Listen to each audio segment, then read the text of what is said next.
Carolina Wrens have built a nest in that little blue upside down bucket.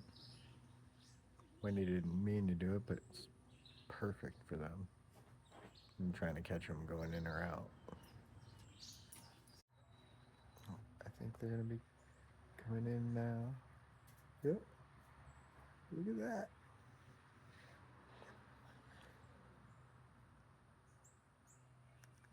We just assume that they're the ones that were born there in that plastic blue tray underneath.